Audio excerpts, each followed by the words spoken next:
Welcome to the RPG After Years, your weekly show about all things RPGs. This is Scott. I'm Rich. And I'm Jay.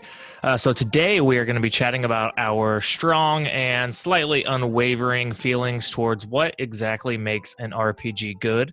But before we dive into that deep, thought-provoking discussion, let's go ahead and catch up. So, Rich, what have you been playing this past week? Man, I have not picked up Alondra, sadly. I've been playing a little. I mean, no, I haven't. I got to get back into that one. It's been a busy week for me. I am going to do a little bit of play of that. I've been playing some Tales of Berseria, just a little bit, trying to play with that with Jay. A little bit of Tales of Vesperia. I think that's how we're saying it, right? And did you say Vesperia or Berseria? Berseria and Vesperia. And Abyss? Oh, wait, no, that's someone else. It's Jay. I was like, you're the Tales King this week. Hey. Yeah. Don't ruin my chance to catch up. Don't worry. Don't worry. So we're going to do that. And I played a little bit of a game called The Forest. Have you guys ever heard that one? Is that like that survival game? Yeah. I've heard of it. Actually, I've seen it too. It's a little creepy. Yeah, it's like there's random like monster people out in the woods, and you're like stranded on a forest island. Yeah. Yeah, I watched a Let's Play of that once a long time ago. Was it like some $5 indie game? Yeah. My brother wanted me to play that with a bunch of guys, so we started playing that, and scares the crap out of me. It's a little terrifying. You go in caves and stuff, and you hear like the water dripping, and you hear like creatures make noise and stuff, and you don't know where they're at, and you have like a little lighter, and that's all you have. You have to like spend a long time like gathering just different supplies and stuff too, right? To like build your shelters and stuff. Yep. Is it multiplayer? Uh-huh. Oh, interesting. It is? Yeah, it's multiplayer. The only thing is, if you like, you can host a game, and you can invite your friends to it. However, they can't pick up where they left off in your game, so you have to be online for them to play with you. So you could start a game, they could join you, and then they can leave. They don't have that same stuff again, so they have to go back to me whenever I play. Oh, have you actually been playing with anybody? Yeah, I play with my brother and a couple guys. We should probably play that together. We should probably play games together. I know we say that every now and then, but we probably should actually do that. Yes. I only play games with people I like. Yeah, I know. It's okay. Stupid Jackbox. So we won't invite Rich then. There we go. Definitely not Bill. Bill's not invited to the party. He's not even here. Thank God. Rich, I think Disa finished Alondra this week. Okay. Listen, she's an anomaly. Okay. I can't measure time with her. Okay? Yeah. I don't know where Bill's better than you. She is. She's way better than me with games. We'll probably find out where Bill is in his tea time that we'll shove towards the back end of the show, because it's a 5 to 10 minutes of god awfulness. Yep. So with that, Jay, what have you been doing? I have only played 2 Tales games. So Tales of Berseria. I don't know, maybe 7 hours in on that. It's all right. I'm liking it so far. I'm not quite compelled by the story quite yet. Hope maybe it'll get a bit better. Berseria or Abyss? Berseria. Gotcha. Maybe it'll most likely get a little bit better, because I'm only like 1/4 of the way through the game. So we'll see. I'm kind of not a fan of the combat system. Like I like battling, like the actual fights, but then setting stuff up with like via like the equipment and the arts and stuff is different in this game compared to Tales of the Abyss, which I started while I was traveling for work, playing it on the 3DS, and that one is very fun. It is quite good, and I'm only about 5 hours in on that one. I think I have that one. It's good. I think you should play it as well. I will do that. Let's just I'm do gonna that. play them You all. guys could start a Tales cast. Listen, just because me and Jay start playing something doesn't mean we're going to start doing a podcast on it. No. Bill. Yeah. Well, don't give him any ideas, because if he hears about this, he may just start one. No joke. I did start a couple of new anime. Most of them sucked, so I didn't really continue them. But I did start one. It's the Fate series, I think, like Fate Stay Night, Fate Zero. It's like a huge series, and that is very good. It's beautifully animated, and the story doesn't suck, and it's not overly perverted like a large amounts of anime. But because of the traveling I had to do for work, every 3 months I have to fly out to Baltimore, I was not able to actually play a whole lot. I was stuck inside of meetings for most of the day and then at a bar the rest of the time. So that sucks. yeah. Whenever I think about like your job, I'm like, that would be the thing that I dislike the most, I think. Yeah, it's only like a subsection of the people who are employed by my company because of the program that we're a part of. But it's not too bad because you get to go hang out with people, and after the long, drawn out, boring meetings, you get to go to the bar and have some drinks. Right. But yeah, overall travel sucks. I get exhausted, like mentally exhausted pretty easily from having to be in a room full of like 200 to 300 people. Jeez, that's crazy. Yeah, it is pretty crazy. But enough about me. How about you, Scott? I had a little bit of traveling this week myself, sort of, nowhere near your level of traveling. Basically, I had some friends invite Corey and I to go stay with them in Asheville for like a weekend getaway vacation. Asheville, North Carolina. It's like it's a small city in the mountains, and it's just kind of like a hipster town, lots of breweries and restaurants, and kind of scenic. And it actually snowed down here, so we got to like walk around in the city in the snow. It was pretty awesome. It's been snowing pretty much nonstop in Michigan. It's god awful. So that's the thing here. It like rarely ever snows. Well, I mean, we get snow, but it's like it might stick once or twice a year. And like this time, it was not one of the sticking snows. It was just pretty.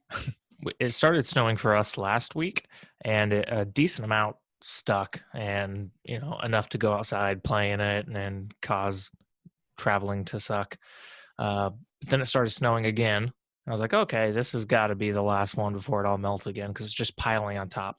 And so it's just creating huge piles of snow. And then it snowed again. And I don't know, it's never going to stop. And I'm stuck in a forever winter land. You'll get more. I hate snow. You bought a house there, so you must. I did. I like, see, every winter I hate it, but then spring and summer is good enough to draw me back in. Well, because we were traveling, we didn't get to play as many video games as we would have liked to. We did get to play some multiplayer stuff like Super Mario Party and Mario Kart 8 on the Switch with the friends we were staying with. Just like real casual, lots of board games. The main thing is Corey actually beat Fire Emblem 3 Houses earlier in the week. Yeah. Ooh, good job, Corey. So I think actually we're going to make next week's episode a review of that. So Corey will come on for that. The first review. The first after years review, first official one. Dun, dun, dun. It's kind of tricky because, as you guys probably know, 3 Houses has like 3 different campaigns, and the story like kind of is really different between the campaigns. So it's like, can you really review it having only seen one of them? But we got like 80 hours in it, so and saw credits. So hold on, you've played it for 80 hours and only got through 1/3 of the campaigns. It's a chunky boy. Maybe just review that one campaign Yeah. I in would say terms of the that, yeah. story. Leave the Yeah. other two campaigns for like maybe you might get to it, maybe you won't. Yeah. Most likely. Maybe if we ever do finish the other campaigns, we'll do a review. But I'm not eager to spend another 90 hours on it. No, that's nuts. Yeah, that's about it. We played 1 star of Super Mario Galaxy last night, and then I figured out that Corey was too drunk to do it correctly, so or do it well.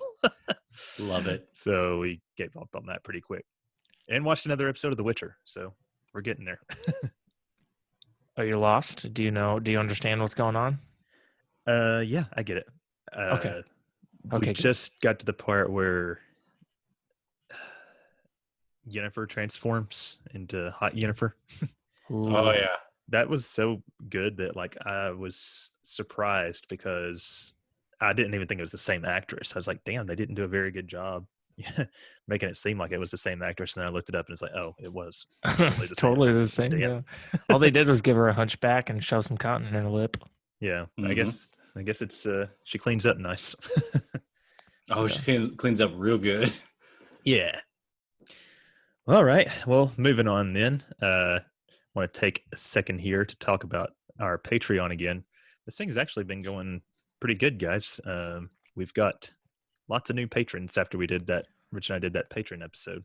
So real quick, are some of these like people who are bleeding over from the golden years, or are these like people who are actually listening to us? Because I might be a little shocked if it's the latter. Well, we created a brand new patron, and I think Bill turned the old one into a new one for one of his podcasts. So those poor people, they're not even gonna realize it. They're not even gonna realize it. They're gonna go like, "Oh, what's the Golden Years up to? What, the Kingdom Hearts podcast? Yeah, oh my that's gosh, exactly what is it this?" But no, all the people that have signed up, I mean, they had to actively go to the new one and sign up. So not just bleedovers. Cool. That's awesome. Very So I want cool. to give a shout out to, of course, Disa. And we've also got James, my fiance Corey signed up, and got Dallas, Brad Kaboski, and Brody. So thank you guys all so much for signing up, and we hope that you enjoy the benefits. Giving back to the show, and it goes right back into the show. Yeah. I bet Corey's enjoying those benefits. Oh, he gets all the benefits. He gets the special benefits. Oh, yeah. So just as a reminder, the Patreon benefits, not going to go through all of them, but like you can get some of the main ones: early episode access, ad-free episodes. You can participate live, see the video version of the show. We're actually streaming live right now. And so you could jump in and watch that as we record and comment in the chats. Jay's doing his Anime Corner bonus episodes, which I believe you guys should probably record the first one soon. I am planning on it. I just have a hard time deciding what I want that first one to be about, especially if Bill's intending on joining. It needs to be something that he can't ruin. Which is, he could ruin a lot of things. He can go off really fast. We got our bonus episodes, the Aftercast, extra non-RPG reviews, and we're going to be recording all of the first renditions of all this bonus content shortly, I think. Yeah, we already have a topic for the Aftercast. Yeah, so that'll be a fun one. Sure will be. Gotta get a little booze in me for that one. Just get slammered. then our Patreons just disappear. Yeah, because of that. The whole episode's gonna be like, now you listen here, Scott. Okay. Yeah. So yeah, that's pretty much it for the Patreon update. So we will move on now. All right. That's crazy. Yeah, I totally forget that blingy ding is there. I'll remember next time. It's cool. All right, so we have a Twitter bracket update. So we had a semifinals match 3 between the Legend of Zelda Breath of the Wild, God of War 2018, and Fire Emblem 3 Houses. And the winner was God of War 2018 with 53.3% of the votes. Good job, God of War 2018. I don't think that really surprises any of us. Nope. So good. Yeah. Way to go, God of War. Good job, buddy. Poor Zelda. I hardly knew you. So the finals. So we had the top 3 games of the decade. We had Elder Scrolls V, Skyrim, the Jackbox Party Pack 3, of course, and God of War 2018. So the worst has come to pass, and the Jackbox Party Pack 3 did indeed win the game of the decade at 40% of the vote. This is some bull. It's much deserved. Much deserved. Good job, rigged. Jackbox Party Pack 3. It's now the game of the decade. I mean, we can't argue with our listeners. So I mean, that's true. Wrong, but I guess it's true. One of y'all should look up, is there a Jackbox podcast? I wouldn't be surprised if there was one, actually. But no, so I don't know, like, we can't like send any rewards to Jackbox or anything, but you guys send them you wanted. Send them a trophy, and they're like, who the hell is the RPG years? Yeah. And we can probably reward it by playing it. Yeah, we should do that. That's a good point. I mean, that's a fun one to stream, as long as you can get through it without any people coming in and dropping racist shit in. No joke. That's a common problem with streaming that game. So yeah, that was the Twitter game of the decade. I would say it went well, but we totally got trolled with the Jackbox. But come on, it's not. Jackbox is a good game. Why do we just assume that these are trolls trying to toy with us? Maybe 40% of the people on Twitter legitimately think it's better than God of War 2018. I will say I'm glad Skyrim didn't win, because it had the next highest vote percentage. Yeah, Skyrim sucks. I still think Bill rigged it, but whatever. That wouldn't surprise me. I'm going to throw his tea in the harbor. So thanks everybody who participated in that. Yeah, absolutely. I did it again, Scott. All right. Well, we can go ahead and go on to our news. All right. Let's get that jingle going then. You're ready for the bling jingle, but not the news jingle? Hang on. I was not ready. Volume A. Hear ye, gather round for all your news. Stop your clatter and listen close. Alas, you won't believe your ears. Listen close for the news. So first up on our beautiful news segment, Kingdom Hearts all-in-one package announced for March 27th, coming out on PS4. And this is incredibly annoying. This is just another release of everything Kingdom Hearts. But not only that, they are not including the Remind DLC. That's stupid. Really? Yeah. So it is overpriced.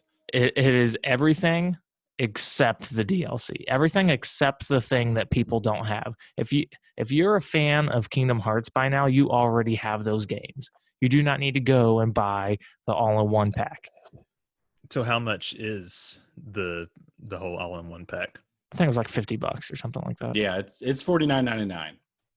Well, it's not like you're not getting your value, because I mean, that's like 6 games and so movies. It's 6 games. Well, it's 5 games that have been out, or I don't know, 9 games, I guess technically. A large amount of games that have been out for a long time. That if they did not repackage it to this all-in-one, they just wouldn't be making money on them anymore. Yeah, it's just they just want to sell more. Yeah, and I guess really I wouldn't think that we are the target for this. It's more for people who've never touched Kingdom Hearts. I don't know. It's a pretty sexy box. Yeah, that's why I was like, I might buy it. I have the 2 games. A lot of people joking about it, saying stuff like, oh, Square Enix thinks that I'll buy the entire series again. They're right. Yeah. Exactly. It is a good looking box. It's a good, I may go on eBay and just find somebody selling that box. A lot of work. So anything else to say about that? No. Fuck you, Square Enix. Seriously. Also along the same lines with Square Enix and Kingdom Hearts. So last week we talked about the new mobile game, Project Xehanort, being announced. We did get the official title revealed. It is Kingdom Hearts Dark Road, which, I mean, I'm a fan of this title because I think it might have the most sensical, normal sounding title in the entire series. Just wait. It's actually going to be like Dark Road 6.0 over 7. Yeah, and I guess it's supposed to be like a reference to the dark road that Xehanort walks. Has there been any news about what the gameplay is going to be like? Is it just going to be like another whatever the crap they had? I don't think we've learned anything else new about it. This might be something that I actually play, unless it's just complete and utter garbage. I mean, if it gets decent reviews and like it's not totally, pay to win, then I might give it a chance too. Because I mean, a game starring Xehanort does sound pretty badass. It's a mobile? Yeah, that's the thing. So I guess we'll see how that plays out. I wonder who. I know some people won, but like, I wonder how people guessed Dark Road. Maybe they say that in they some rolled some scene die. or something. I don't know. Anyway, that's all we got on that. Next. What is next, Rich? It's me. So Atlus sends out survey about Switch ports.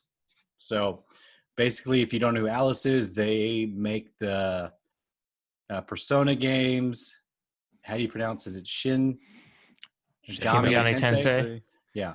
So they send out surveys to a lot of people to talk about, questions like how do you want to play the games, what titles you're looking at, all of them, previous games. So yeah, that's basically what they're doing, is trying to figure out what you would want and asking, so the rumors is basically they're coming to the Switch, right? Potentially. Their survey had like a bunch of different games and even like entire series listed, and it was basically like, yeah, it's a big list. Would you be interested in seeing coming to Switch? So yeah, you've got it. I mean, it's even funnier. They've got one of the questions is, I want to play this on Stadia. No one wants to do that. That's just stupid. Stadia. They even have an other Persona 5 to Stadia before Switch. Yeah. And then another question is, I want to play this on a smartphone subscription fee service. That's how I like playing all my games. Yeah. Totally. I mean, I want to know more about that. I don't want to just say no. I mean, it kind of sounds interesting. So please fill me in, and we may discuss. Give me some more deets. So, and then one of the questions, question 47, I'll just read it real quick, is if previous Atlus games, he gives a whole list of games, were ported to the Nintendo Switch, would you want to play them? And then select all the titles that you would like to play on the Nintendo Switch. And it goes from Revelations Persona all the way down to Dragon's Crown Pro. Yeah, it's a shit ton of games. Do they have like a check all option? Yeah, so. And every Switch player said, please, for the love of God, yes. Yeah. So, I mean, if you would like money, please do this. It doesn't make any sense because I think everybody was expecting Persona 5 to come to Switch, especially after it still could. Joker was added to Smash. But it's going to. It's surely going to.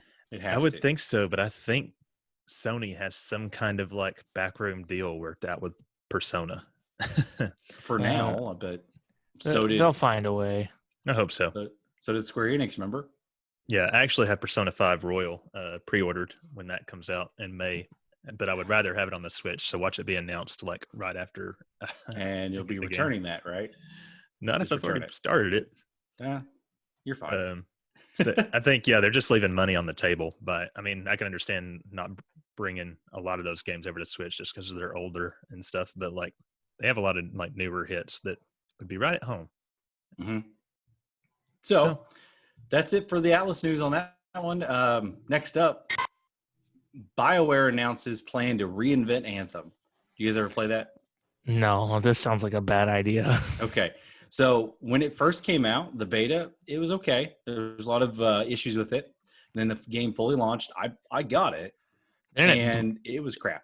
It blew up everybody's PlayStation, didn't it? Yeah, it did. Like several PlayStations did get destroyed. I forgot about that.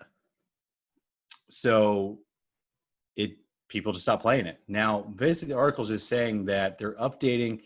It's on a blog. BioWare has basically accepted responsibility that they know that it didn't pan out the way they thought it would. So they're creating new worlds in the central studio. They're basically redoing the game from the ground up, it looks like, from my understanding of it. So so the game came out to be $60 when it first came out. A year later, during the holidays, GameStop ran that game for a special for $5. Jesus. I remember you actually mentioning that before. Yeah, and I sold the crap out of it. Got your $5. I just like, $5 is a free game, $5 game. Once you get that, okay. So yeah, but they're going to put a lot of time in there. I'd be curious to see what they do to make it better. Well, they dumped a shit ton of money into developing the property. It's like their version of Destiny, right? It was supposed to be a Destiny killer, but I think EA got their greedy little paws in it, as the EA does, and jacked it all to crap. So I think it's a good example of nobody necessarily knows what they're doing. Yeah. So like we just assume that BioWare knows what they're doing because they're a huge gaming company, but people, pretty much everybody everywhere is just like, I'm just going to take this one step at a time. Yeah. If something breaks, I'll fix it then. I'll just. It sounds like it's going to be a complete overhaul too. It's supposed to be. What the announcement says. I bet they're going to end up nixing it. They're going to end up killing it. That's my bet. Because I remember when Destiny first came out. Who made Destiny? Activision? No, Bungie. I remember Bungie saying that Destiny was like they were planning for that to just be a long-term game. Like they had a plan for it over the next 10 years to change Destiny as a game. Yeah. Instead, they made Destiny 2. Right. So, well, I think the reason behind that was, before we get too much of a tangent on it, was they made Destiny 1 for the Xbox 360 and PlayStation 3 and the PlayStation 4 and Xbox One. So they had to service both of those generations, right? Yeah. So it made it difficult for them to do stuff, maybe. That's why they did Destiny 2, where it's just all one console. But they're still talking about that too, though. And Destiny still has a thriving fan base. Yeah. People still play it all the time. So I'm just saying, just watch out for Anthem 2. Yeah, that's probably what will happen. But yep, so that's all the news for Anthem. We'll see what happens with it. Stay tuned for that one. Alrighty. Okay, and our last piece of news is something that I added last minute, and it's a new Dynamax event Pokemon. So it is, I just had his name in my head, but now I'm forgetting. Let me open it. It is Toxtricity. And this dude looks dope. So Toxtricity already looked really awesome in Pokemon Sword and Shield, but now it just looks like a fiend. So yeah, that is going to be available from February 6th until March 8th. So go get it. Have you done any of these Dynamax raids in the game? I have not. No, I'm a huge loser. Do you have to be at a pretty high level to do it? No. Or can you? Okay. No. Because I think it might scale. Oh, that's cool. Well, then I'll tell Corey about that so he can go get one. Because he's still playing Shield, sort of. Megan and Gracie are playing it a lot more than I am. I'm just not playing it at all because of the Tails games. I think they're coming up on 300 Pokemon caught. So they just sit there and while I'm working, they'll go and find Pokemon that they haven't had before. So I imagine they're gonna. How many Pokemon are in the game? In the bait, 420 or something like that, 400 something. Nice. So I think they're trying to get to that to complete it before the extra 200 are released from the DLC. Smart. It'll be less daunting that way anyway. Yep. All right. So yeah, let's move on. You're ready then? So now it's time to cover the RPGs that have come out in the last week. What do we got, Jay? So we have last Thursday, Grand Blue Fantasy Versus. It's a Japanese only PS4. And then on Tuesday, the 11th, Yakuza 5 on the PS4. I really want to get into the the Yakuza series because apparently it's really good, but there's just so much to play and so little time. I don't even think I've paid any attention to that series at all. It's supposed to be pretty good, and but there's a bunch of them now. And then the upcoming RPGs coming out in the next couple weeks on the 14th, which will be the day after this podcast releases.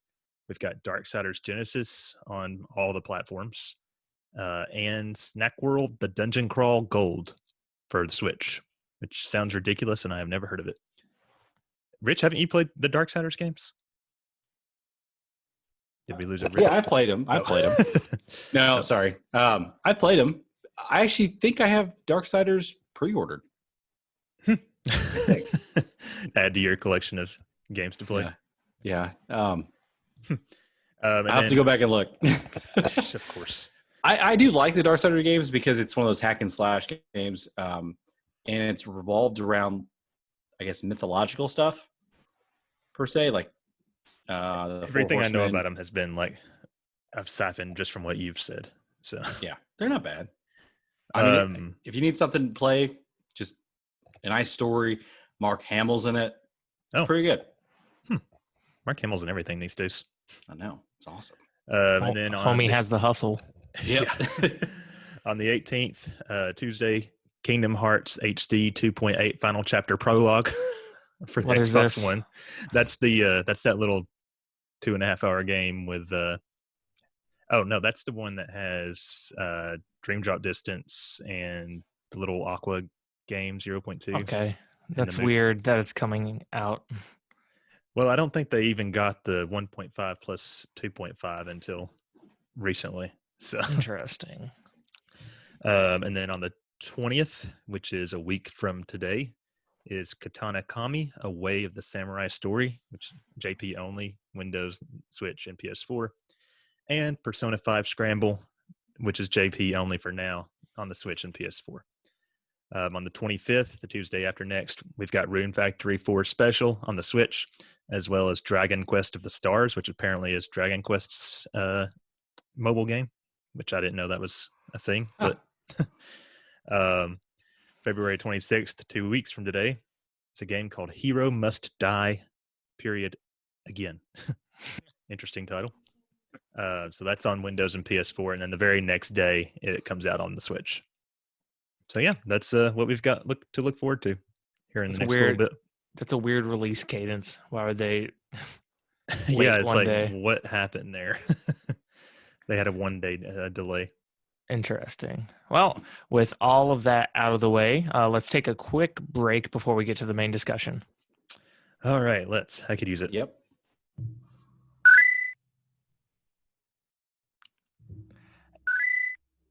Okay, and we are back. So let's go ahead and move on to the main discussion of what makes a good RPG.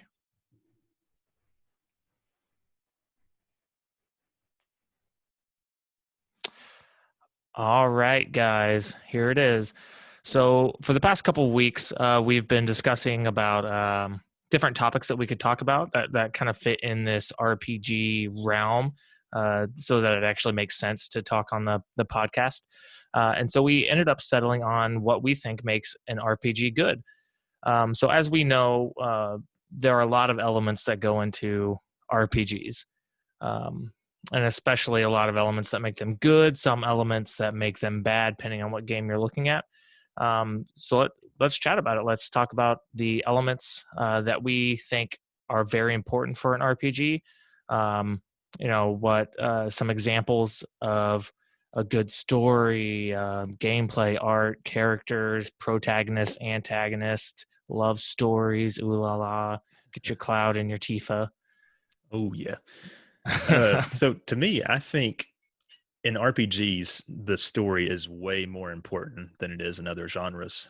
That has to be what sort of motivates you to play the game. And RPGs are kind of known for having a more fleshed out story than most games. That's not always the case because you got games like Pokemon that have very bare bones basic stories. But I would say that's just one of the top things an RPG needs for me. Yeah, totally. Whenever you go and like analyze the individual tropes and gameplay elements from a bunch of different RPGs, Yeah. from like the 90s all the way to now, especially with the JRPGs that are still coming out, there are a lot of key elements in what's being involved with them, and the biggest one for me is probably got to be story. Just the overall story of a game is what's either going to bring me in or I'm going to play it for an hour and not be interested. Yeah. So unfortunately for some listeners, I'm sorry, Disa, a game that is typically that people love as an RPG, and I was not a huge fan of, was Xenoblade Chronicles 2. so so people love this game, and it's not necessarily that I think it's bad, but the story just wasn't doing it for me. I don't know if I need to play the first one first and then move on to the second one. That might be what would make it happen. I've heard that the beginning of the story is not as good as like the rest of it. Yeah, so that could be one factor. I had roughly 10 hours into it. Did you get to the sex robot? Yes. That threw me way off, by the way. I could tell by the expression on your face that you had that repressed. I played a little bit of it, so I haven't fully. Master. Yeah, that was we'll weird. get to it one day. I'm waiting on the HD remaster, the first one to come out, and I think I actually will play that. Nice. So on the topic of story, like I think another example of this would be if you go back to like even pre-Golden years, like the Final Fantasy 1, Dragon Quest 1. Those games are technically good games, but like I got 95% of the way through Final Fantasy 1, waiting on you, Rich. Sorry. And not that I had a bad time with it, but like that is not, I would be surprised if I ever played that again, because the story is there barely is one. So that's just an example of how important it is for an RPG to have a good one. Mm-hmm. Yeah, totally. I mean, to me, whenever I'm playing games, I kind of want it to be an interactive TV show. Like I know some people, whenever they play games, they're striving for a challenge. Like people who love the Dark Souls games and Bloodborne, they just want to be challenged by something. I want to be told a good story. I like to really connect with the characters that you're playing as in an RPG. I think that's potentially why I like the Tales games so much. I've only been playing 2 of them so far, but it's kind of mixing 2 of my favorite genres. Like I love anime because, in my opinion, there are a lot of animes that just have some of the most unique and just awesome, epic stories. And so whenever I'm playing the Tales game, I kind of get that mix of, here's the stories that typically exist in anime like I like, but here's the aspect of interaction where I'm playing through it, and it's very cool. Yeah, I agree. I mean, I haven't played a Tales game, but I will eventually. You'll have to. They're going to be good. So on the flip side of that, we talked about what makes it good. There's a few things that I can't stand with RPGs that makes it bad. Is way too many fetch quests, fishing games, many things in the RPGs. It takes away from the story. Like I get it, you're taking a little break from it, but why are we doing that so much? Yeah, like why are we doing that so much? I think this came up last week, but you're totally right. Like it is sort of like a cognitive disconnect, like in 15, where you're supposed to be saving your kingdom, but instead you're fishing for 5 hours. Yeah. I don't know if I like side quests like that. If I ever play side quests in a game, It's ones that have like at least a little chunk of story. That's one reason why I like The Witcher so much, is because they're, I guess in a way you could say that they're like fetch quests or something like that, but every single Witcher quest has some nuance of a story. It's not just here's a billboard, Yeah. press X a couple times and go fight the monster that's on the billboard. And there does need to be more to it than like an NPC being like, "Hey, can you go kill this monster in the swamp for me? He's been shitting on my bed," whatever. Yeah. That's what 15 basically was that kind of stuff. If they took that out and actually filled it with more content of story wise, it would have been a little bit better too. Yeah. It just, when they put that much effort into the side quests and the mini games that they have in it, it does take away. And I get they're trying to do it so it gets players more engaged with their game, so they play longer. But Right. It's kind of a forced play at that point. Yeah. Like if they were to do side quests, I like side quests that are not interruptive of the main story that's going on. So you start in town A, and now you go to town B. Maybe along the ride from town A to town B, there's some side quests you can do. You don't have to stop right outside of town A and cram for 20 hours just to do all the fetch quests there, and then now you go to town B. Like that's not what I'm into. Yeah, I think making side quests enjoyable is a tricky part of game development, because it can't feel like chores, but it also has to be fun. Yeah, makes sense in the context of the game. Yeah, it needs to complement the story, not take you out of it. Right. So what about art? So I have some weird things about art. Art is a little bit more subjective to me, depending on the generation, depending on what I'm playing it on. I really, really love the mix between. So I really love the 2D RPGs. Your Final Fantasies, your older Chrono Triggers, or older Dragon Quest Chrono Trigger, and then you have like handheld 3D, which is Tales of the Abyss would be one of them. Some of the newer Pokemon games. Mm-hmm. What are some more? I guess technically the Final Fantasy 3 and 4 remakes that came out on the 3DS or on the regular DS. I can dig those as well. What I cannot mess with is that PlayStation 1 to PlayStation 2 3D graphics. Yeah. I just can't touch them anymore. Like whenever you guys showed me what's the game that comes after Chrono Trigger? Chrono Cross. I went and looked at screenshots of that, and I was like, this is the most god-awful thing I've ever seen. I'll agree with that. It looks terrible. Yeah. I don't think I've ever actually seen Chrono Cross gameplay. I'll have to look that up. It looks like crap. Full blown. Like when you're playing it, you're just like, who designed this thing? Wow. They were drunk. I think they were drunk. For me, like on art style, like I agree with you, Jay, on that one. With the earlier stuff, the 2D sprites and things like that. What really takes me out is over the top art styles and character designs.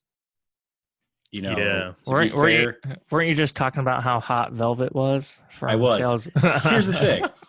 She was, but her boobs didn't go like way the hell out. No. Like they're not holy crap over the top. You're looking at it and go, that would cause a lot of problems in combat. Her back must hurt so bad. Yeah, exactly. Or, the guys, it's just, I have to see somewhat realistic, art style. Now, the whole the whole argument about Tifa now with the Final Fantasy VII remake, about her boobs being too small or really messing with it, I have no problem with this. I still think they could be smaller. Yeah, I mean, it doesn't matter to me.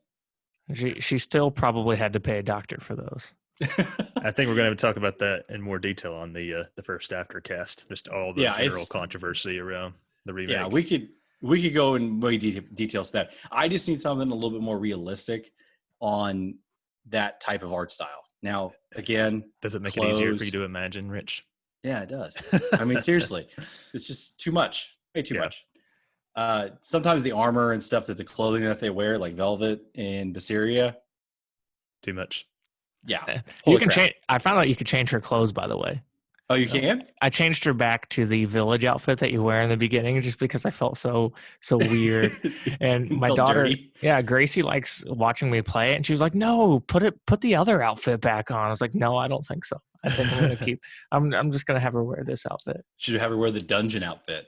Oh, you know, The dungeon outfit's bad. that's awful. Ugh. But That does wait, remind me, like, for example, in Lightning Returns, where there's dozens of outfits that you can change her into. Like, there are some of them that are just like outrageous and ridiculous, like something Lightning would never wear.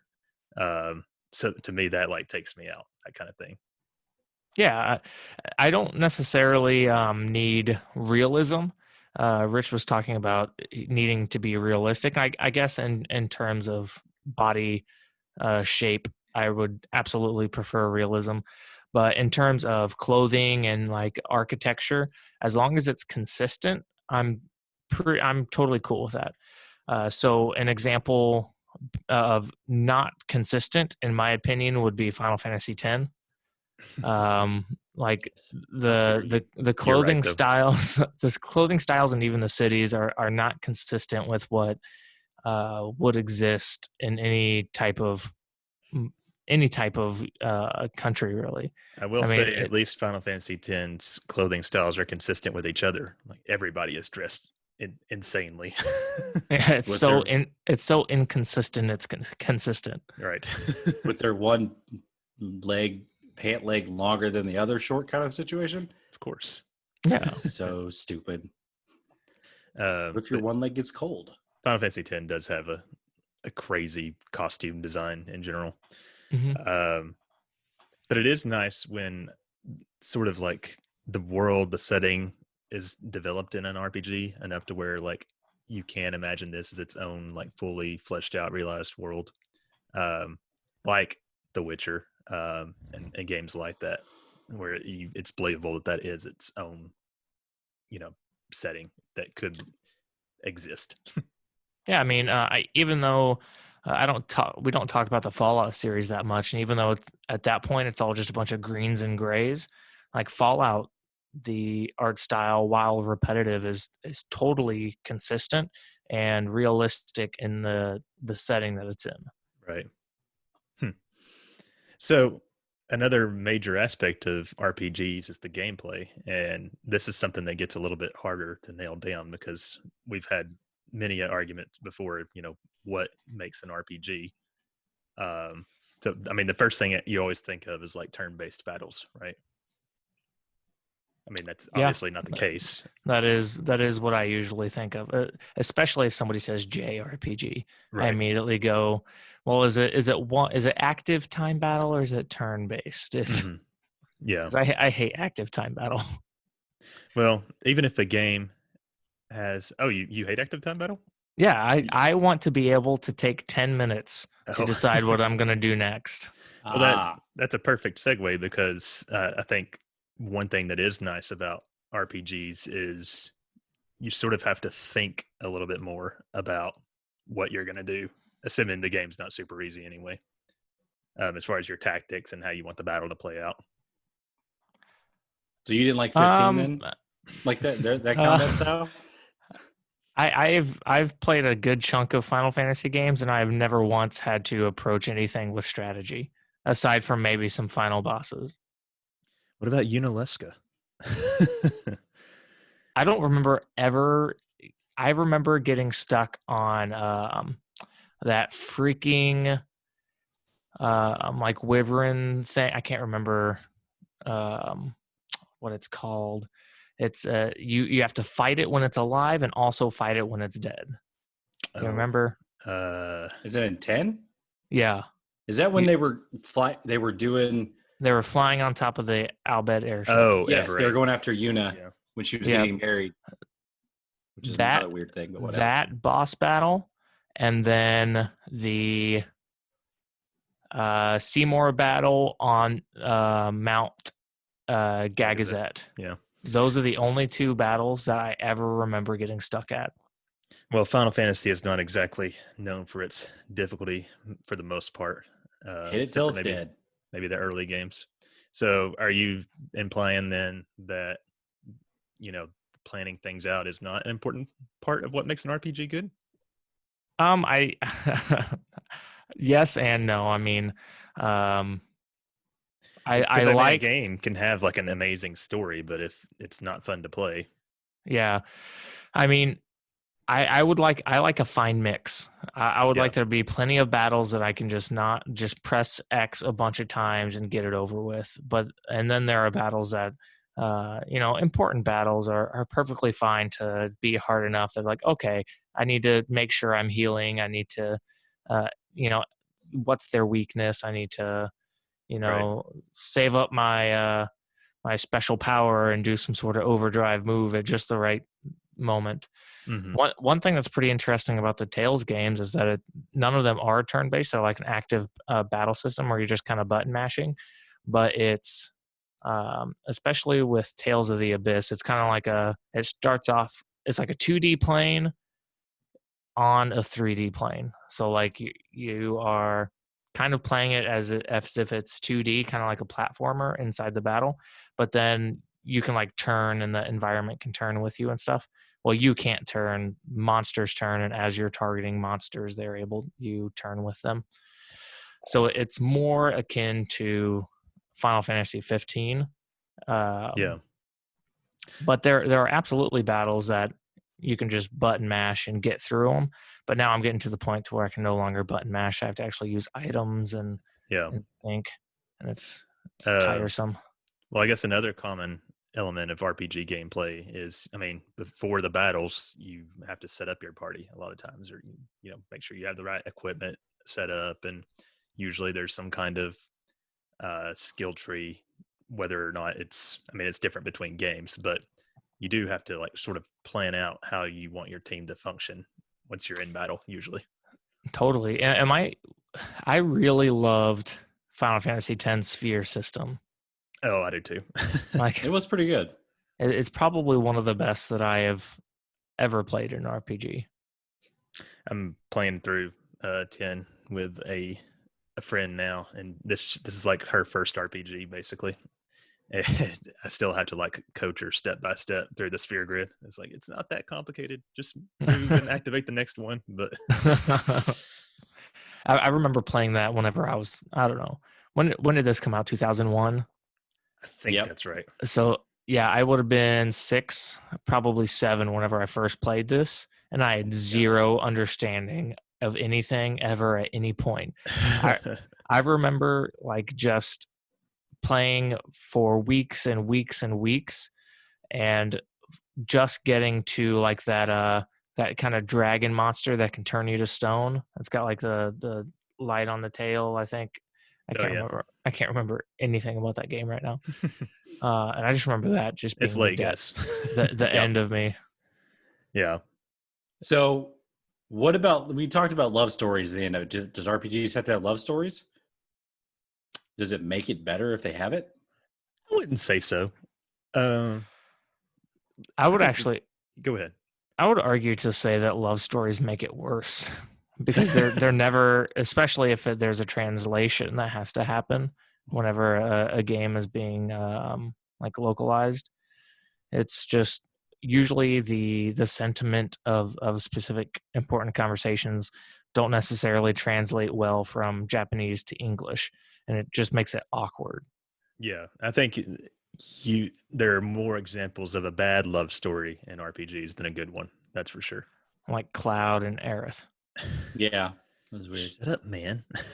So, well, on the flip side of that, what about like the main character, or actually death in the game, like party members dying?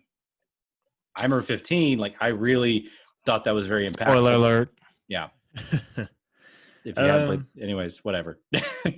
I think done well, that is one, and this goes for any medium. Done well, that's like one of the most powerful things you can do in storytelling. But it's also really easy to totally fuck that up. Yeah, Like with so you Aerith. have to be careful. Dude, I strongly disagree with you. But that could be a whole subtopic in itself. Imagine a person not playing that game ever, never knowing that Aerith died. going back to playing that, leveling her up all the way to the point that she dies. Spoiler. Oh, I did that. She's not having her. See, all that time you wasted. I think I am so disconnected with it because I knew what was going to happen before it happened. I did so not. I just never cared. I was always just like, she sucks.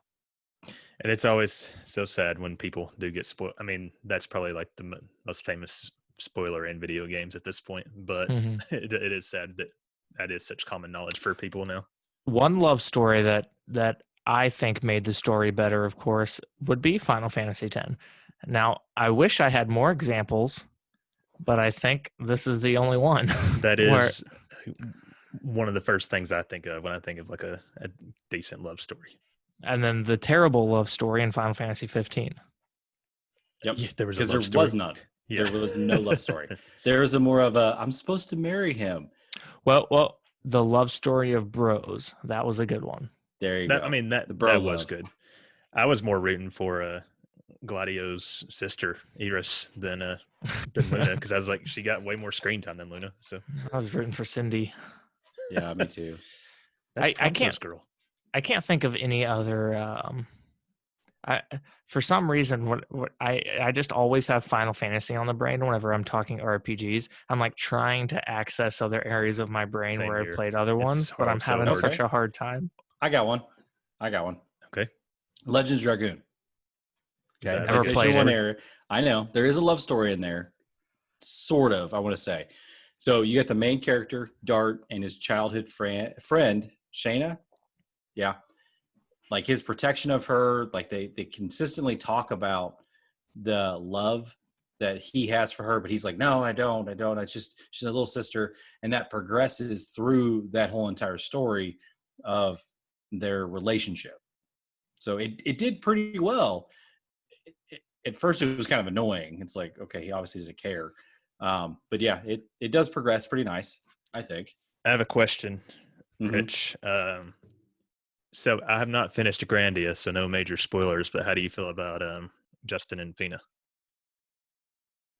Forced. I thought so too, so far anyway. However, it's weird. I do think that in Grandia too, that Ryudo and Elena, I think that's actually a good example, or an example of a decent one. Yeah, so I haven't. That.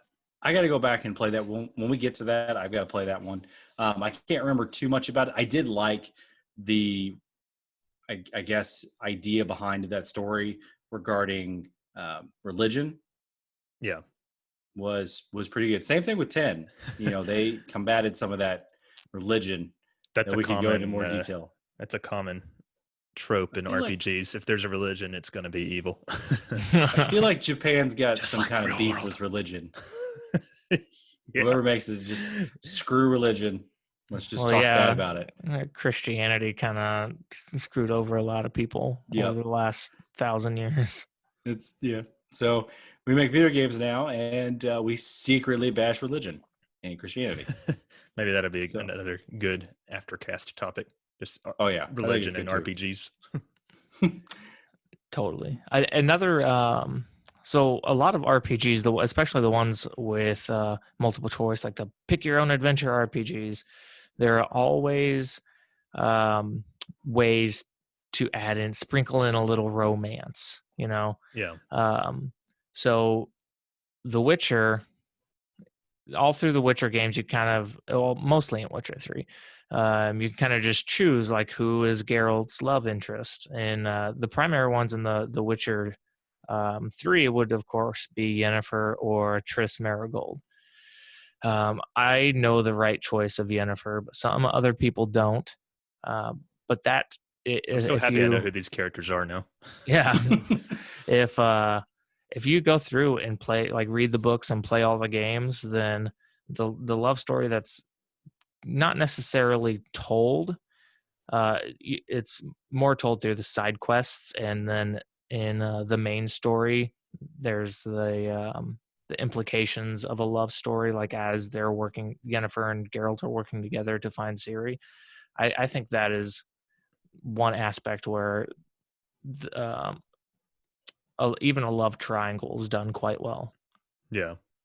Actually, love story itself would be another something we could do the whole topic on, or love stories in because RPGs. it can be done really well, or it can be done disastrously. I guess Right. 15 would fit that ladder. Also, if you didn't hook up with Bastila in Star Wars Knights of the Old Republic, you're a fool. There's a lot of debate for Mass Effect too on that front, right? Oh yeah, I didn't totally. like Mass Effect. You could hook up with the aliens. Those are the right choices. Liara, I think was her name. I feel like we have to mention. I think Zidane and Garnet are pretty good. Yeah. Well, I feel like halfway through that story with 9, Garnet wanted to stab him. There's definitely some points where you go through the lows of like a rom-com where the chick's pissed, but yeah, and then she eventually falls in love with him. But like the whole time is like, dude, you're gonna get your tail chopped off. Yeah, I'm not talking about your back end. Isn't that also kind of the same with Final Fantasy VIII? It's kind of like, oh, like it seems like they're gonna be in love, and like, oh, they totally hate each other, and now they're distant, and then oh, they're, something about a rocket. I think 8 could go either way. A lot of people hate the love story. Some people like it. I still think, I didn't tell this in the review or anything, but in my opinion, I think she picked Squall as a backup because Cypher was bad. Damn, it's kind of like, well, over Cypher though. Yeah, it's just hilarious because I mean, because she talked about the whole time. She's like, he was my boyfriend, and we were in love, and then he turns out to be bad, and she's like, well, all right, I guess I'll take Squall. Hashtag fuck Cypher. I hate that shit stain. I bet Cypher's hung. Probably. Yeah. Most assholes are. No, I'm just kidding. Hung like an ant. So, are there any other elements that make an RPG good? I feel like there's so many we're glossing over or not remembering. I mean, the bosses. We could talk probably for a long period of time on this. I mean, the bosses. Yeah. With the bosses, I think you can go as far to say is like the protagonist and the antagonist, and especially the relationship of those two together. Yes. And a lot of times that dynamic can even go so far as to determine whether the story of the entire game works or not. Yeah, totally. Like again, to circle back, that this is one area where I think Final Fantasy always typically thrives, I should say. I can't necessarily think of a Final Fantasy game that didn't really hit this nail right on the head. 15, Noctis and Arden, fabulous. Like I really love good. it. I've only ever played the first 13 game, and I didn't finish it. I can't speak to that one. 13's villain is not great, but the sequels have a really good villain. So that combat system stressed me out. It was good. It stressed me out the entire time. Sorry, but yeah, the 15s. You've got 12s, which is Vaughn and Gerbranth, I think. Is that what it is? The main villain of 12 is Vayne. Oh, yeah, you're right. Emperor's son. Yeah. Again, 12 is not a very strong story, but whatever. 10, you have Seymour and it's kind of like the whole church. And so I think 10 is a very special case because it's like you keep having to pivot on who the bad guy is. Yeah. And when it's Sin never goes away, but then you got these other assholes. Yeah, and it's like Sin's the bad guy, but then who's actually pulling the strings behind Sin? And they're like, oh my God, it's my daddy. Not again. Well, no. The boss swaps that Final Fantasy used to do. I mean, I'm actually pretty glad 15 didn't have a boss swap. That was nice. But does it matter that if it has a boss swap, or do you want to see just a straightforward antagonist? I'm not a big fan of the boss swap. Especially what is it, 3? I think Final Fantasy 3 had a pretty hardcore boss swap. It was just like right at the end. It's like, oh, never mind, I'm actually the bad guy. From Zandy to the Cloud of Darkness. Yeah. I was 9 had the same thing. Yeah, Kuja to Necron. So that type of boss swap is examples of how not to do that. I think that you can have a boss swap, but not at the very end like that. And it Yeah, I has to have mean, a good reason for it. I mean, I guess I would say it's hard to say if 10 necessarily had a boss swap. They just had a ton of antagonists. Right. No. I mean, So that one did it. That one did it right then. Okay, so to get past Final Fantasies, we've got Legends Dragoon, which has just the one Wingley, I guess, being the leader coming back to life, and that he's the main person with that you deal with, and what he's trying to do. Let's see, Grandia 1. You just had that one general. I'm trying not to talk much about that, Scott. right. Legends of Legaia, you had 2. You knew about the 2. There was no, secret person at the end that shows up and goes, I'm really the boss. Let's see if there's any other ones. I mean, The Witcher, was there an overall boss in that one? Since I haven't actually played that one yet, if you remember right. Kind of. They aren't necessarily reoccurring. It's more like Geralt and his adventure to find Ciri before this other bad group does. And then the other bad group is kind of like the antagonist. But it's kind of more about the adventure and to finding Ciri and reuniting with Ciri as opposed to this, we need to stop this bad guy. Okay. I just had a thought. We still need to hear what Bill has to say on the subject too. He might have come up with something we hadn't even thought of. Yeah, totally. Well, I guess we could wrap up the discussion with just the general discussion around just characters. Yeah. It doesn't not the protagonist, not the antagonist, the characters in the game. So you have the party characters, NPCs, characters that help build the world. Mm-hmm. And I would actually argue that these are more important than the protagonist and antagonist. Because you can, in my opinion, you can have like a really awesome protagonist and antagonist, but if everybody else just sucks or is like very dull and bland, you're not going to have enough to push you in between cutscenes that have the protagonist and antagonist. I agree. I'm glad you said that because I meant to say something about it earlier and it kind of slipped me. But a lot of RPGs, especially JRPGs, you have like this party of characters. I mean, you got a main character usually, but then you could have 5, 6, 7 other people that are in your team. And I feel like if those characters are done well, that's one thing that elevates RPGs above other genres for me. There's also a lot of RPGs these days where you only have your one main character, especially with action RPGs. And in those cases, I usually end up finding the story a little less compelling than I do with the classic, you got a team of 6 or 7 here. Yeah, totally. I love character development beyond just one character. So far, the Tales games that I'm playing are doing a fantastic job of this, especially Tales of the Abyss.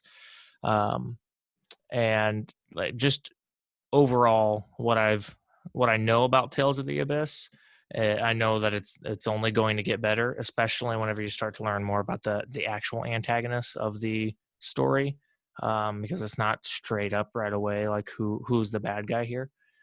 Yeah. But the characters that are supporting your main character are kind of making the game at this point, because you start out in Tales of the Abyss with a super whiny, sheltered character.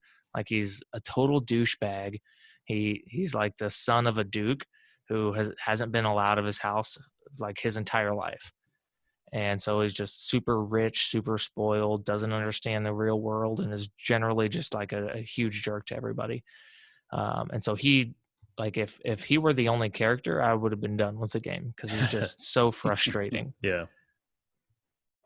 So what about the characters that are just stupid? Okay, like Waka. Yeah, Waka. I'm probably gonna get hate for this. Prompto is annoying as shit. Okay. Prompto is Corey's favorite. I'm sorry, Corey. I love you, but no. I thought what Ignis. I thought he was the most annoying. That's No. fine. See, Ignis was my Prompto. favorite of the four. You have Zell. I've discovered a new recipe. I've got an Yeah. apron that says that now. I don't know if you saw it. That was actually pretty good. So, I mean, the main you have your characters, your supporting cast, and everything. I mean, and you sometimes come across these games that have stupid characters that are just there for comic relief. Is it necessary to have that? What about when the main character is stupid? Like Justin immediately comes to mind. I mean, if it's done right, sure. That's like But- an RPG protagonist trope, though. Just Yeah. brash, kind of empty-minded protagonist. But yeah, obviously, stupid characters detract from making an RPG good. Yeah, because you could look at them the whole time you're playing the game. The story's fantastic. There's a love story. Everything's great. But that one guy that's like, you just leave him at home. Just stop, period. So will that pull you away from the story, you think? Of course.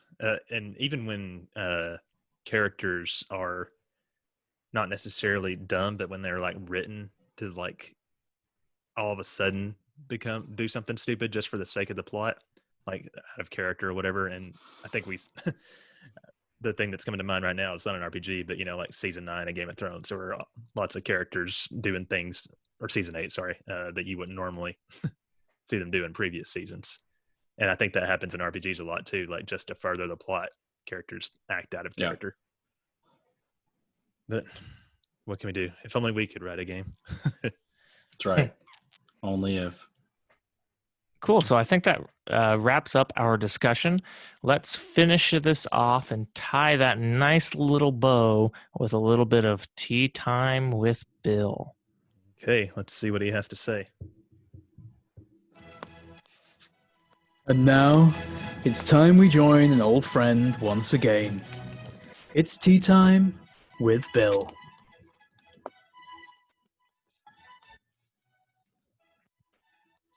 Hello, dear friends, and welcome to another Tea Time with Bill. Well, Bill and Margaret, she's, as usual, asleep on my chest. So apologies if you hear any sort of little squeaks and interactions. But yes, just to get in on this week's episode, where we're discussing what makes a good RPG. So I'm going to dive straight in at the deep end with player interactions. We've come a long way in the world since the days of Final Fantasy 1, where people used to give you just a very brief, like, hey, I'm here. And you used to talk to NPCs. Like, yeah, go to this place and give this elf a crown. But nowadays, it's just so much better when you speak to NPCs and they give you really great like background knowledge on the town or the peoples within the town. Alandra does that quite well with when you talk to the actual people in the town. You really get to feel for each individual person there.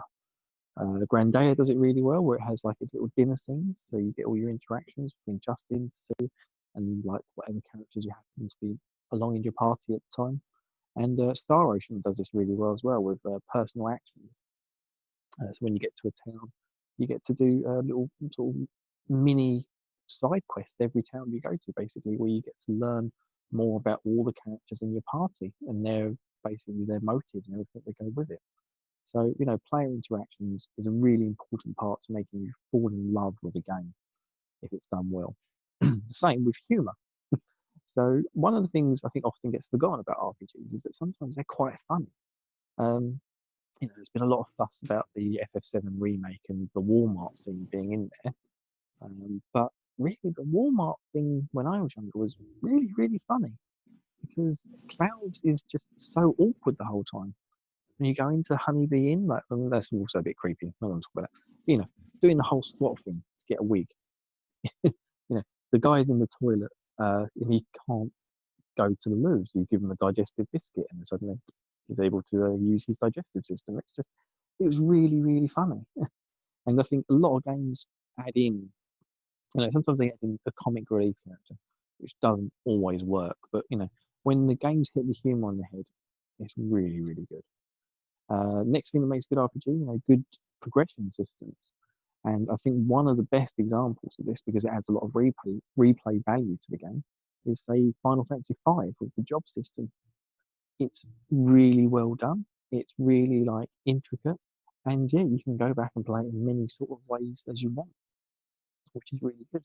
And there's one of the things, again, Final Fantasy does tend to do really well, like the Magicite system in 6, the Materia system in 7, does badly with the Junction system in 8. But, those sort of jobs and progression systems, that's what brings you back into wanting to play the game. Chrono Cross has a really, really good battle system. No matter what people think of other stuff to do with that game. And it's just, yeah, if they nail that job system on the head, you've got a good game on your hands. One of the other things as well is side quests and post game content. So I think one of the biggest sins that RPGs tend to make is just having post game content of an enormous, enormous dungeon. Like they added in Final Fantasy One like 100-floor randomized dungeon, and it's just like there is no like it's like 20 times bigger than any other dungeon in the game, and it's just ridiculous. It's like no one gives a crap, basically. But things like, say, in FF7, post-game content, you go to the bottom of the Shinra mansion, and you get the cutscene with Cloud and Zack escaping from the Mako pods from Hojo's experiment. Wow. Like, honestly, mind-blowing shit there. They even made an entire game out of it afterwards. Like, that is good, good stuff. Also, world maps. I hate it when games don't have world maps. I feel like it really takes away the exploring aspect of the world. Like, it's kind of good when you get the play things where you get to like interact and go through like woods and stuff on the way to places, but it's not as good as having big overarching world map. And things like Breath of Fire 4 and Final Fantasy Tactics, not a big fan of the whole point and click to the next town or dungeon thing. It just doesn't really work for me. But when you have a good world map and you've got your airships and you're flying around, you feel like you're king of the world. It really does. And then when you do things like in Final Fantasy V, where you find the Mirage Village, or in Star Ocean, like you randomly walk through a wood and you enter a cabin out of nowhere, and there's a new character in there to join your team. Stuff like that is great, and it really makes you sort of, again, fall in love with the world. And then finally, it's all about the stories, isn't it, really? If you've got a fun, gripping adventure that really pulls you along from point to point, that's what gets you going with these games. And that's what a lot of them do really well. And it's why all of us seem to fall in love with RPGs. We like the battle systems, we like the gameplay, we like everything else they put in. But if the story is there, we're there. And if the story gives you a big punch to the feels as well, that's really, really on point. So yeah, that's been tea time with Bill, guys. Sorry, I'm a bit croaky today. I've got a bit of a sore throat. But yeah, just a quick note. Obviously, Materia Lockdown is going really well at the moment.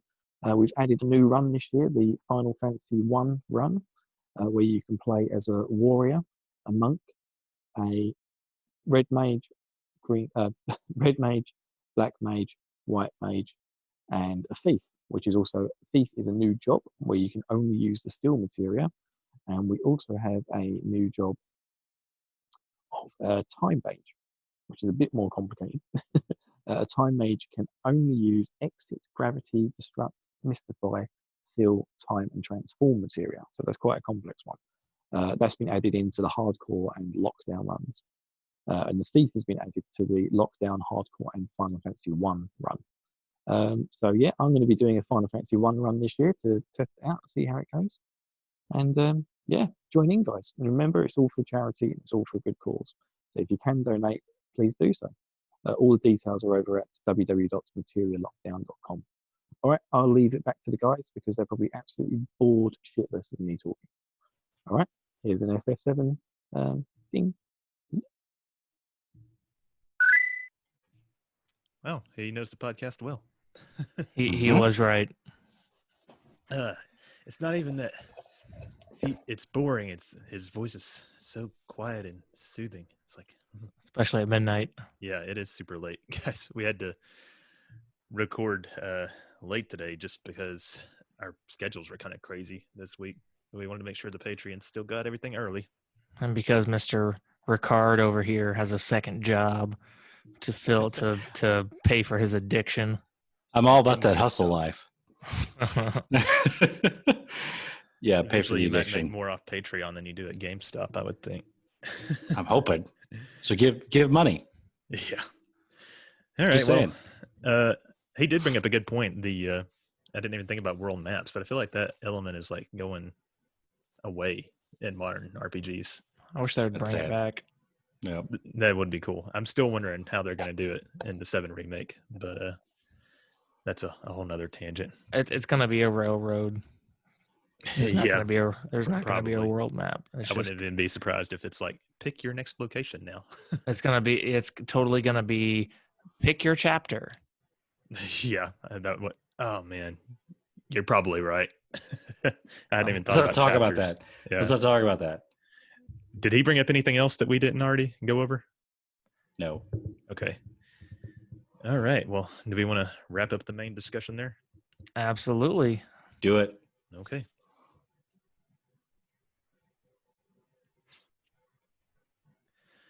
Okay, so we'll go into our outro and plugs here. I hope you guys enjoyed the discussion there. So next week, like we announced earlier, Corey and I will be here along with whoever else of you guys wants to be for the Fire Emblem 3 Houses review, at least the Blue Lions campaign. So look forward to that. Please also leave us feedback on any podcasting service you guys use. Love to know what you guys think, how we're doing. I want to make sure that we are doing a good service for you guys.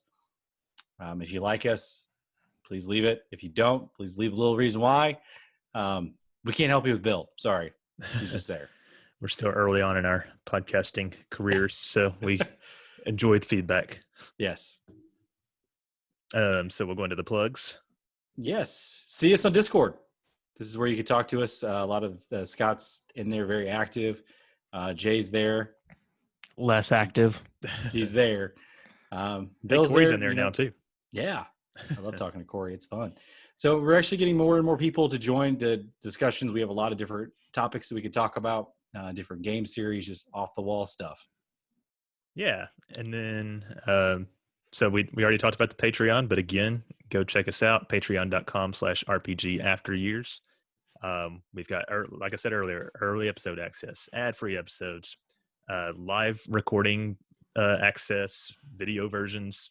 We got the anime corner. We got Aftercast. We've got extra non-RPG reviews, and that's only like some of the benefits. So go check that out. And if you feel like it, you can afford it, you feel like it's fiscally responsible, please support us. Or irresponsible. I'm not going to tell you how to spend your money. Everything's irresponsible to you, Jay. Absolutely.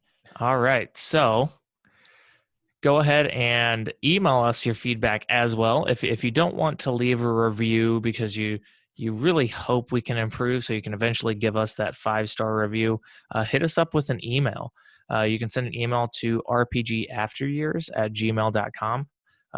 Send us that feedback. We'll do our best to improve and hopefully earn a good review. Any questions or topics that you want to bring up or anything like that? On top of that, we are absolutely willing to accept questions and topics or anything that you would like us to discuss on the podcast. Send those as well. Again, that is to rpgafteryears@gmail.com. So here are our Twitter handles.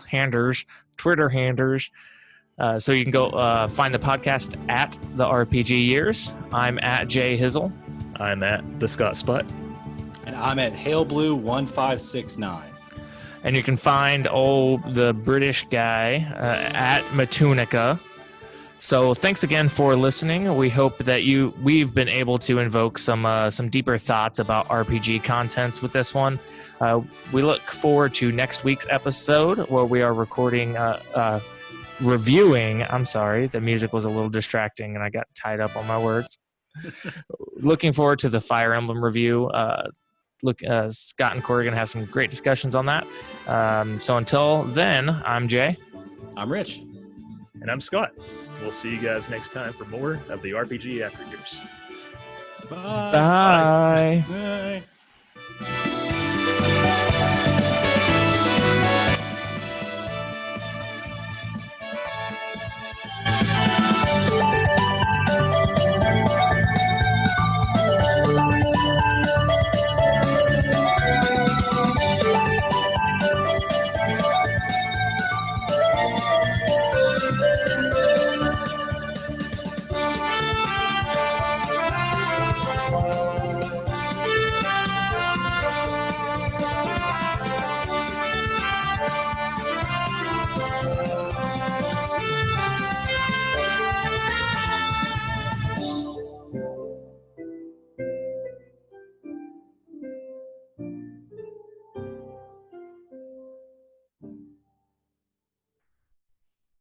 love like the last 30 seconds of that.